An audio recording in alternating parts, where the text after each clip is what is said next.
Callie and welcome to my kitchen. In this video, I'm going to show you my easy baked macaroni and cheese.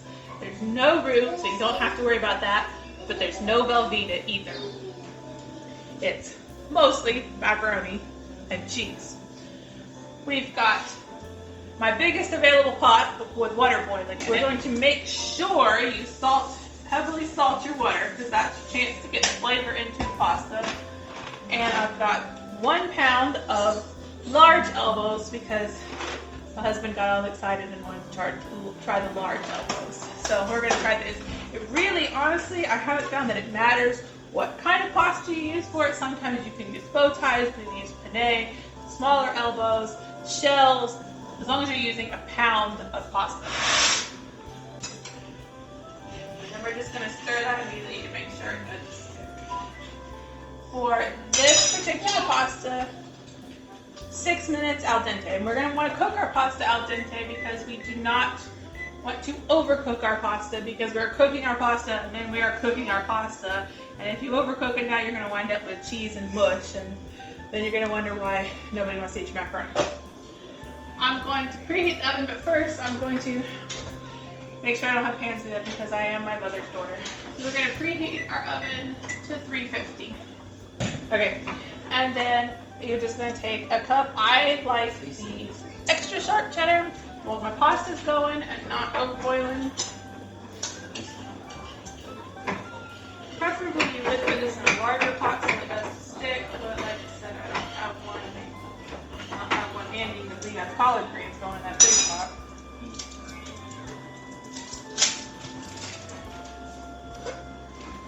So we're going to just take, I get whatever's on sale, whatever's the cheapest. I like the extra sharp cheddar cheese.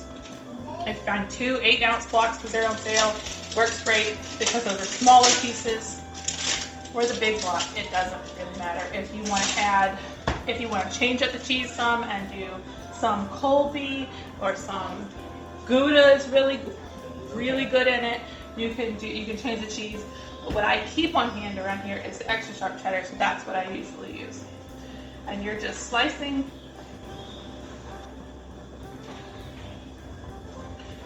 one way and then the other.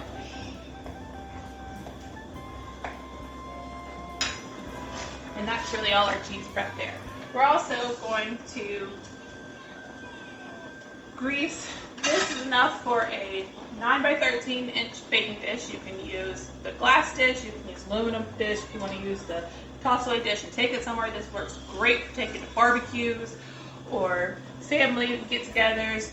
This is my kind of everyday mac and cheese. Sometimes I do a special mac and cheese for Thanksgiving or big holidays, but this also works great for big holidays. This is actually my ex-mother-in-law taught me this recipe about 20 years ago. This is how she makes mac and cheese. And over the past 20 years, I've kind of switched the cheese and added some seasoning and switched it around a little, played with it until I have this the way I like it. But it's based off of hers, and I do like to give her credit for it because it is based off of hers.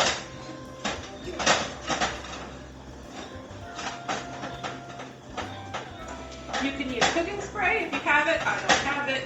And I like the flavor of butter that butter adds to it because we're using butter in the dish anyways.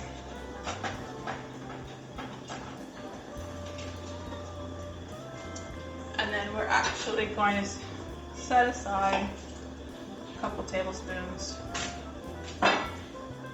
for the macaroni. Alright, so the time's up on our macaroni and cheese, or on our macaroni.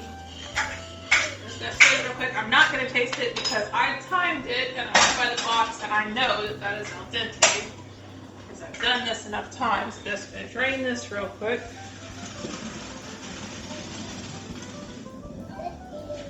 I am not going to rinse it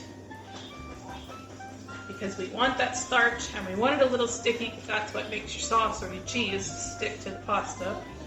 But I am going to set it aside if that's not going to be, is that going to be,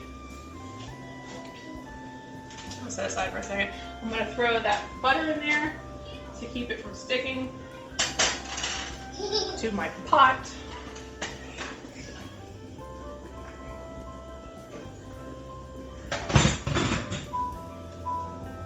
we're going to use 1 pound of ricotta, and they don't come in 1 pound packs anymore, but they come in 2 pound packs, so I usually just buy enough for two recipes of macaroni and cheese. And we're just gonna eyeball this because I'm actually pretty good at weighing it, and we're gonna squeeze about half of it.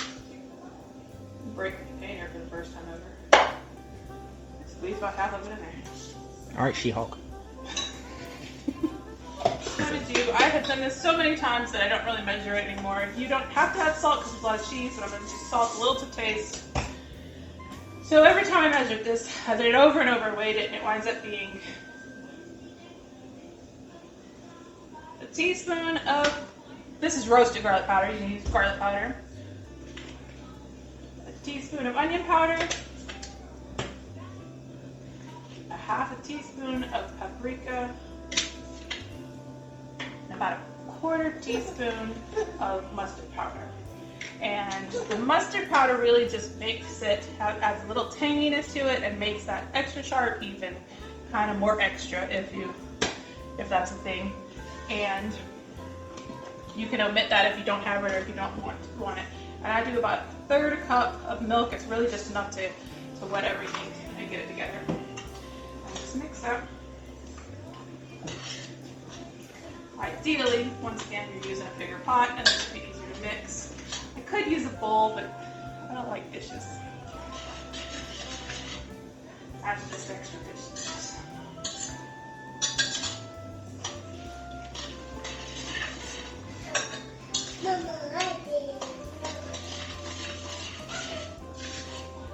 You also probably use a bigger spoon.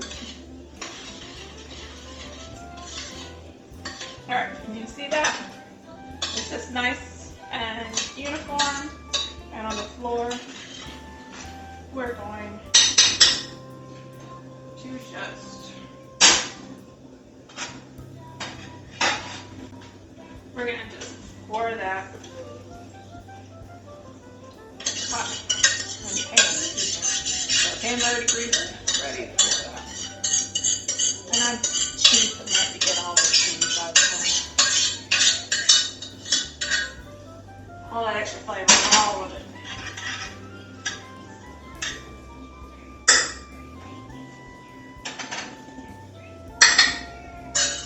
Now shake it up a little. And so you don't want to cut, it doesn't really matter how you cut these, but you don't want them too big because I don't like shred it, but I like them chunks. You can do cubes. You can cut them down smaller than this if you want, or slightly larger, but if you do them too big, it's a little too much cheese at one time. I find this works perfect for what we like.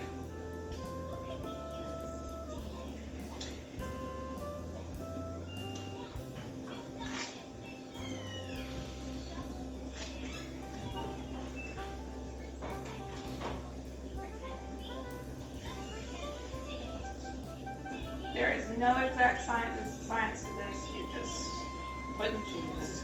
Titillating TV right here. And Oliver is like, he was drooling on the way to homecoming. I told him, I was like, hey, you want to try to spend the night again tonight? I can pick you up from homecoming, and my mom's picking food. And I explained, I said, you're making mac and cheese with the cornbread that you said? And he's like, oh yeah, pick me up. Okay.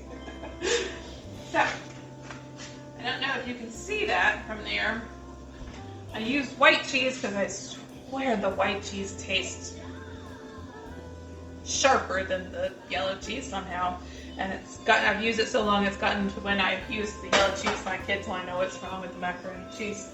But I did forget one.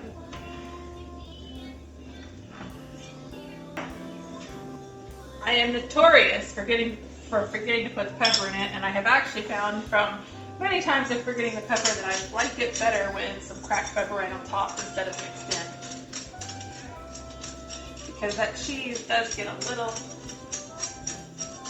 different texture, a little bit different texture on top, and that pepper in there just really adds a nice bit of texture to the top. And we're going to cover it with aluminum foil. Now, if you're doing this for say Thanksgiving when you want to do a lot of prep ahead of time, or for the company picnic, or something, a potluck or whatever, where you want to do as much prep ahead of time, you can get to this point and you can put it in the refrigerator overnight and then take it out and preheat your oven and bake this. At this point, you can put it in the refrigerator. Probably not want to put it in a refrigerator glass dish and then pop it in the oven in a cold glass dish, but if you're doing it in an aluminum pan, you can pop it in the next day. And it works pretty well like that too. I have done that before when I've done all my prep the night before Thanksgiving, and then I can just pop stuff in the oven as I need. But this right here is ready to go as soon as our oven's preheated. We're going to do 20 minutes at 350. In my oven, I know it does 20 minutes at 350, and then I like to take the aluminum foil off, and then I usually do about another 10 minutes, but we'll see what it looks like at 20.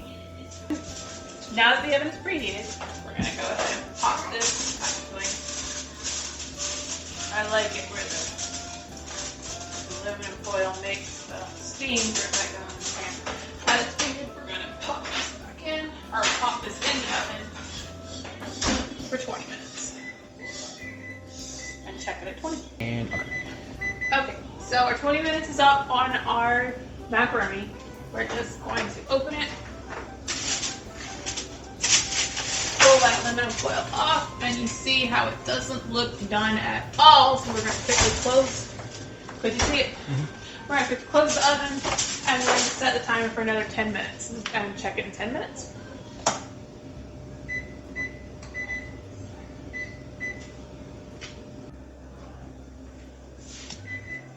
All right, been an extra 10 minutes, so we're going to go ahead and take this out.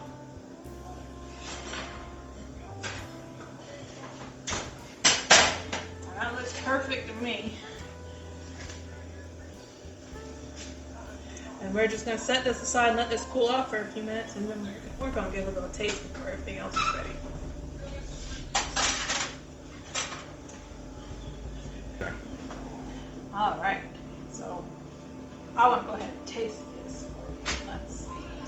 I like the corners, the cheesy corners.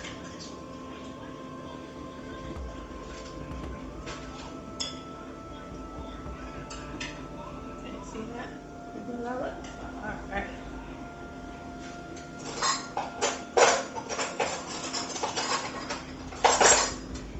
Could add a part ready, but that wouldn't be as fun.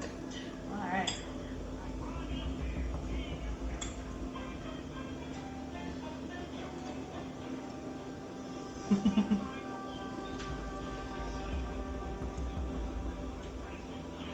You want to come taste this, love? Sure.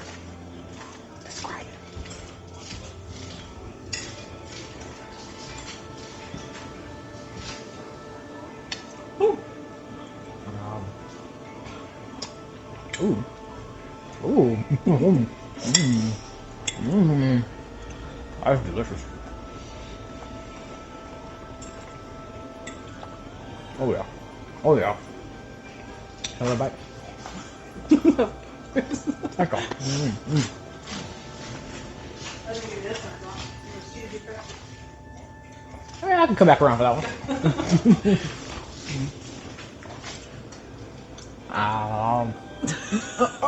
Right. Okay, so that is my easy baked macaroni for my everyday, my kind of everyday macaroni, not my special occasion. I think it's pretty easy to make, not real involved, not as a lot of standing stirring. It's my family's favorite. My mom and my sister would always request this one for Thanksgiving, even though I make a fancier one. They like this one. My kids love this one. This is how I got my kids to eat just about anything. It's a baked macaroni and cheese. I had to try the other to get the macaroni and cheese, but they love this with dinner. And I got a few teenagers here now waiting for some. So if you like this video, go ahead and hit a like and subscribe, and hopefully we have some more videos out for you soon. And I'll have detailed recipes in the description. And y'all have a good one.